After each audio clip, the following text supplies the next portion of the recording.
ભાદરવા વદ બીજ ગુરુવાર 19/9/2024 વર્ષ. ભાઈ મુક્તાન સ્વામીએ ફરીથી પ્રશ્ન પૂછ્યો. આગલામાં તો એમ કહ્યું મૂળ ત્યાંથી ઉદ્ભવ થયું, આર્તો અર્થાર્થી જિજ્ઞાસુ જ્ઞાની આ ચાર પ્રકારના ભક્તમાં વૈરાગ્ય કરીને અહંકાર આવી જાય છે, ભગવાનની ભક્તિએ ધર્મ જ્ઞાન વૈરાગ્ય કરીને માન આવી જાય છે. તો મુક્તાન સ્વામીએ આગલા પ્રશ્નમાં પૂછ્યું કે મહારાજે માન કેમ ટળે?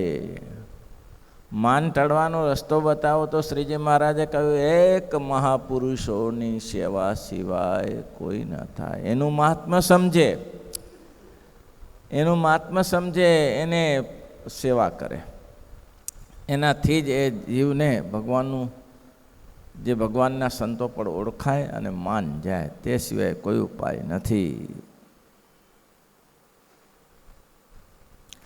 પછી ઘણી બધી વાતો કરી મહારાજ કે આમાં ઘણી બધી ઉપાધિઓ હોય છે. આ પ્રશ્નમાં શ્રીજી મહારાજ એમ મુક્તાન સ્વામી એમ કહે છે કે ઇન્દ્રિયો, અંતઃકરણ અને પ્રાણ, પછી સ્થૂલ સૂક્ષ્મ અને કારણ, જાગ્રત, સ્વપ્ન અને સસુપ્તિ.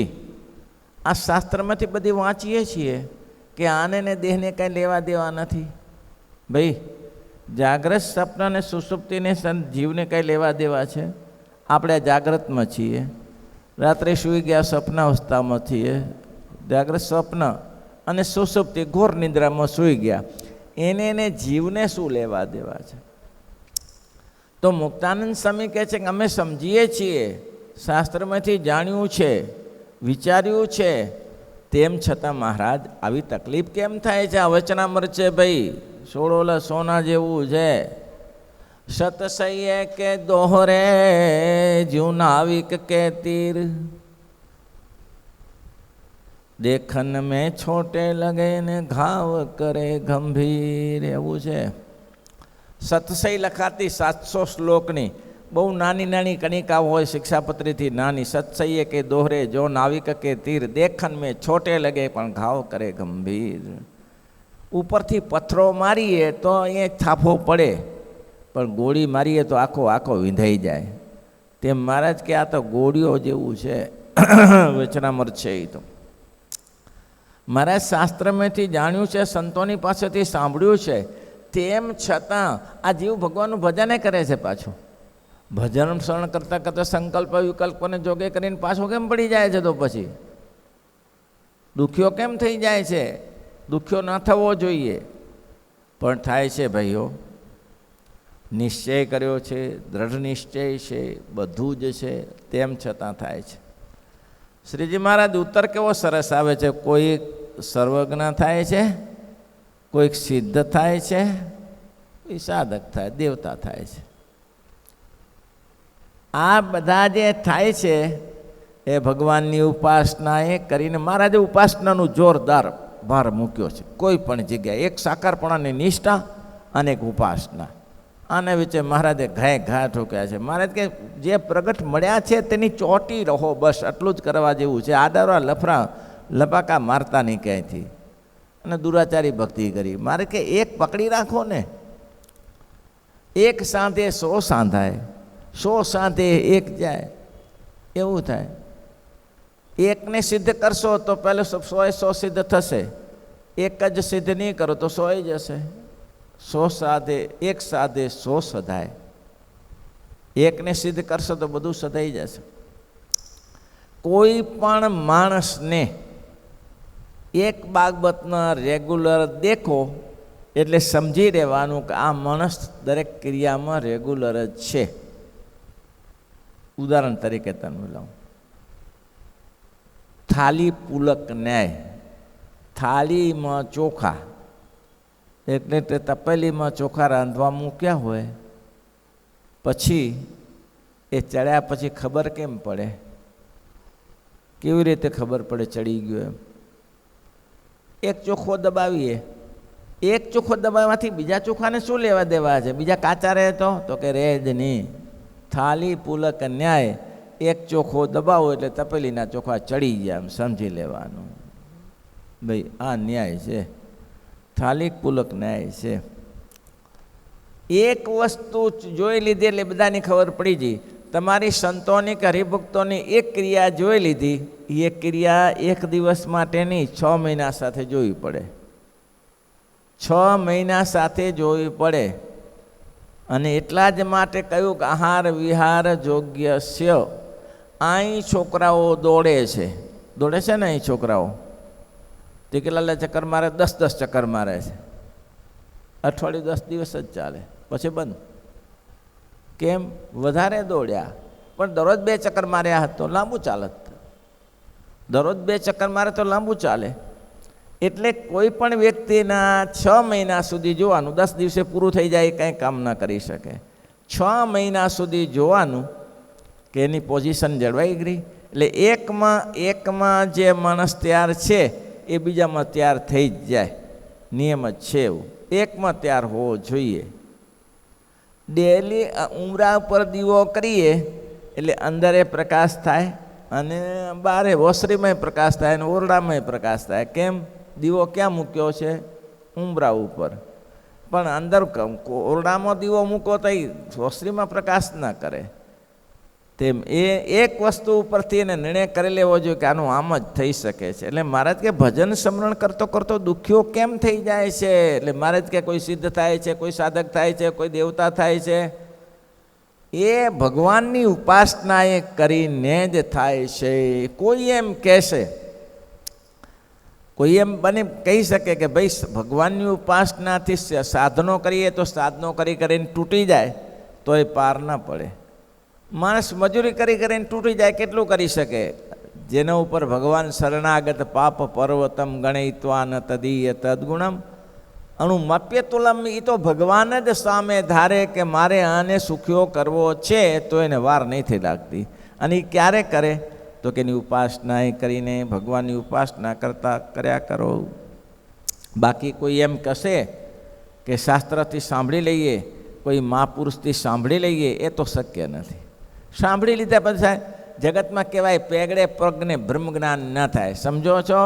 પેગડે પગ અને બ્રહ્મજ્ઞાન.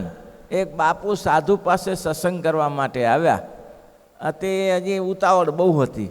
એટલે બાપુને કે બાપુ બ્રહ્મજ્ઞાન આપી દો ને. એટલે કે હમુરો ભમી જાય છે, રહેવા દે, બ્રહ્મજ્ઞાન લેવા દે. એટલે બ્રહ્મજ્ઞાન આપી દો. બાપુ કે પેગડે પગ અને બ્રહ્મજ્ઞાન નહીં થાય. તારે બ્રહ્મજ્ઞાન લેવું હોય અહીં બેસવું પડશે, મારી જોડે બેસવું પડશે.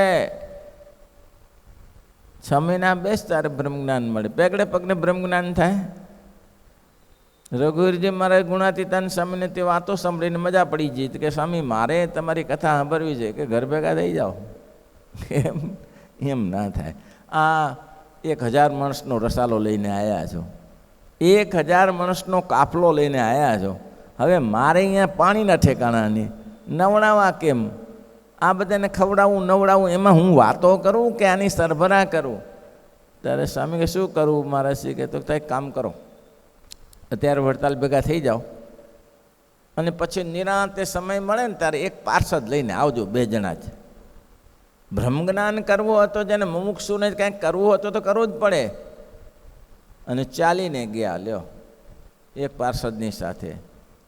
અને જાતે રસોઈ બનાવે. રસોઈમાં શું બનાવે? સવાર ખીચડી બનાવે ને એમાં 2 બટાકા નાખી દે, શાક બકાલું નાખી દે. અને 1.5 મહિના સુધી ખીચડી જ ખાધી અને સમાગમ કર્યો. બોલો, પેગડે પગને બ્રહ્મજ્ઞાન ના થાય.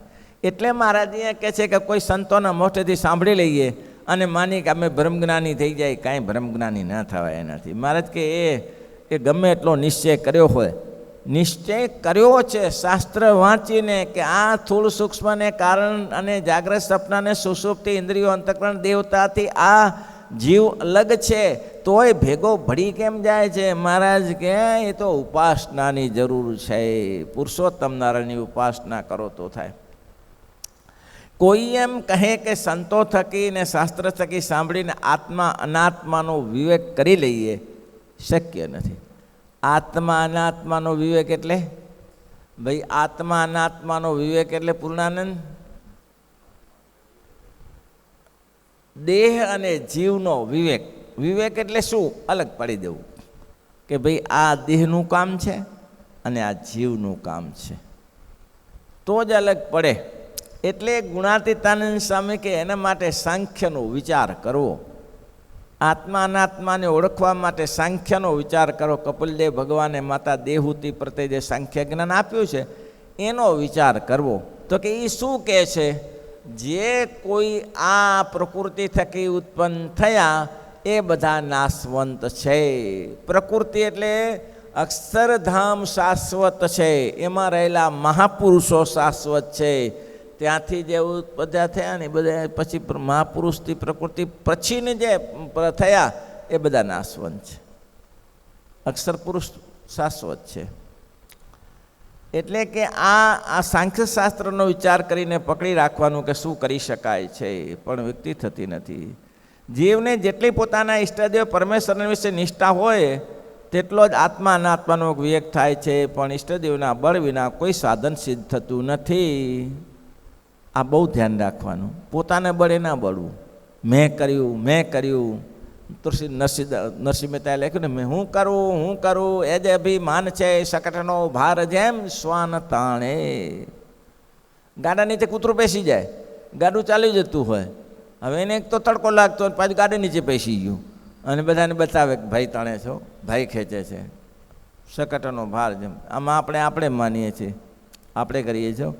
આમાં આપણે ના હોય ને તો આ કામ થાય નહીં. તું ના હો તો તારા બાપુ બીજો કોઈ સારો માણસ આવ્યો તારા કરતા. કોઈ કામમાં એવું નહીં રાખવાનું કે આ થાય કે ના થાય. મને આ સેવા મળી છે, બસ હું કરું. અને સેવા એટલે કઈ? આ મંદિરમાં બેસીને સ્વામિનારાયણ કરવું એ તો સેવા છે જ. સભા સત્સંગની કરવી એ તો સેવા છે જ. પણ અદ્ભુતાનંદ સ્વામી કે દુષ્કાળ પડ્યો ત્યારે સ્વામિનારાયણ ભગવાને દરેકને 5-5 છોકરા આપ્યા અને 3 વર્ષ સુધી છોકરાને અમે ચલાવ્યા, ખવડાવ્યું, પીવડાવ્યું, ભિક્ષા માગીને ખવડાવી. આ સેવા હતી. લ્યો, લોકો કે એની સેવા કહેવાય, ગુરુકુળો ચાલે છે એ સેવા કહેવાય છે. ત્યારે શું કરીએ છીએ? આ સેવા જ છે ને. ત્યારે શું છે? સમાજની મોટી સેવા નથી? કેટલાય આમાં જીવ સત્સંગી બનશે ભાઈ. અહીંયા કેટલાય જીવ જતે જાડે આ સ્વામિનારાયણનું નામ લીધેલું નિષ્ફળ નહીં જાય. ગમે ત્યારે ઊભું રહેશે. 8-10 હજાર છોકરા બનતા હશે ને, ક્યારે નાસ્તિકપણું નહીં આવે, ક્યારે નહીં આવે. કોઈક નીકળી જશે, પણ મોસ્ટ ઓફ બધાને એમ થશે અમે સ્વામિનારાયણમાં ભણ્યા છીએ. સ્વામિનારાયણનું કોઈ બોલશે ને તો કહેશે ભાઈ તને સ્વામિનારાયણની ખબર નહીં હોય, અમે ત્યાં ભણ્યા છીએ. આથી મોટો કયો સત્સંગ કરવાનો? એટલે મહારાજ કે તમે જે સ્થાનમાં છો, સ્થાન ગમે તે હોય, પણ તમે નક્કી રાખજો કે અમને આ સેવાનો લાભ મળે છે. આવી સેવા અમને ક્યાંથી મળે? ભગવાનની કૃપા હોય તો મળે, તે સિવાય ન મળે. પ્રેમ મહારાજ કે એમાં એક વસ્તુ છે પાછી સિદ્ધતન, અને જેને ગોપીઓના જેવી પ્રેમ લક્ષણા ભક્તિ હોય એને કંઈ કરવું જરૂરી નથી. ગોપીઓના જેવી પ્રેમ લક્ષણા ભક્તિ હોય ને એને એ પ્રેમ લક્ષણા ભક્તિ હોય. મહારાજે છેલ્લા પ્રકારનો જ્ઞાની કયો, એના સૌ ગોપીઓને જ્ઞાની કરી છે. પણ એનાથી શું થાય? મૂળ બાબત એવી છે ભાઈ, 2 વસ્તુ જ આ જગતમાં મળશે. મહારાજે 18મું વચનામાં શરૂ કરતા જેમ કહ્યું કે 2 જ વસ્તુની જરૂર છે. શું? જીવને મોક્ષને માટે 2 જ વસ્તુની જરૂર છે. શ્રીમદ ભાગવત, રામાયણ, મહાભારત બધા શાસ્ત્ર વાંચીને જોયું તો 2 જ વસ્તુ આવે છે, કાં ભગવાન અને કાં તો સંત. કાં તો ભગવાન જીવનો ઉદ્ધાર કરે ને કાં તો સંત ઉદ્ધાર કરે. સબરી શું હતી? સબરી વિદ્વાન હતી, પંડિત હતી, ભણેલી ગણેલી હતી? કંઈ નહોતું. ગામમાંથી તરછોડી કાઢેલી, ગામના ભેગા થઈને ભીલ સ્ત્રીને તરછોડી કાઢેલી કે ખોટા ધંધા કરે છે, આમ જે હોય તે બાપલી. અને પછી મતંગના આશ્રમમાં આવી અને એવી સેવા કરવા લાગી પડી. એવી સેવા. હવે મતંગના આશ્રમમાં શું સેવા કરતી હશે? આશ્રમમાં શું કરતી હશે? એ મતંગ ઋષિ તો ધ્યાનમાં બેસી જાય. હવે ત્યાં જંગલમાં કોણ બાપો આવતો હતો, પાછો દરરોજ સત્સંગ થતો હતો ત્યાં. પણ મતંગ ઋષિની સેવા કરે, પાણી નાવા માટે તૈયાર કરી આપે, વાસીદું કરી આપે, રસોઈ તૈયાર કરી આપે. બસ એક મતંગની સેવા કરે. મતંગ રાજી થઈ ગયા. મતંગ કહે છે સબરી માગ તો કંઈ નહીં, બસ પ્રભુની પ્રાપ્તિ. કાંઈ જોતું આપના આશીર્વાદ, પ્રસન્નતા અને પ્રભુની પ્રાપ્તિ. ભગવાન મતંગ ઋષિ કે હું તો જઉં છું પણ સબરી તારે ભગવાન શોધવાની જરૂર નથી, ભગવાન તને શોધતો શોધતો આવશે, તે મારી સેવા કરી છે ને. ભગવાન શોધતો, અને રામચંદ્રજી ભગવાનને શોધતા શોધતા સબરીના આશ્રમમાં જવું પડ્યું છે. અને રામાયણમાં લખ્યું પ્રથમ ભક્તિ શાંતન કર સંગા, પ્રથમ ભક્તિ શાંતન કર. રામચંદ્રજી ભગવાને સબરીને કહ્યું દુસરી ભક્તિ મમ કથા પ્રસંગા, દુસરી ભક્તિ મમ કથા પ્રસંગા. પ્રથમ ભક્તિ સંતન કર સંદા, દુસરી ભક્તિ મમ કથા પ્રસંગા. આ બે વસ્તુને પાડી રાખવાની. સાધુનો સમાગમ થાય ત્યારે બે વસ્તુને પકડી રાખવાની. એક તો સંતનો સમાગમ છોડવો નહીં, અને કથા વાર્તા છોડવી નહીં. જેટલા કથા વાર્તામાં આગળ એટલા જ આગળ આવી શકે છે. મહારાજ કે પ્રેમ લક્ષાજોડા ભક્તિ ગોપીઓના જેવી હોય તેને કરવાનું કંઈ કરવાનું રહેતું નથી, સંપૂર્ણ કામ થઈ જાય છે. અને જેને પ્રેમ લક્ષણા ભક્તિ ન હોય, એવી ગોપીઓના જેવી ભક્તિ ન હોય, ભક્તિ તો હોય આપણે બધા જેવા, તો એને તો આ જ કરવું એ ઠીક છે. કયું કરવું? જેને એવી ભક્તિ ન હોય તે શું? તો એ પ્રેમ ન હોય તેને તો ભગવાનનો મહિમા સમજવો. તે ભગવાન કેવા છે? અહીં બેઠા છે ને મારા સામે, એ જ ગોલોક બ્રહ્મલોક શ્વેતદીપ બદ્રિકાશ્રમના અધિપતિ છે. આ જે બેઠા છે તે જ.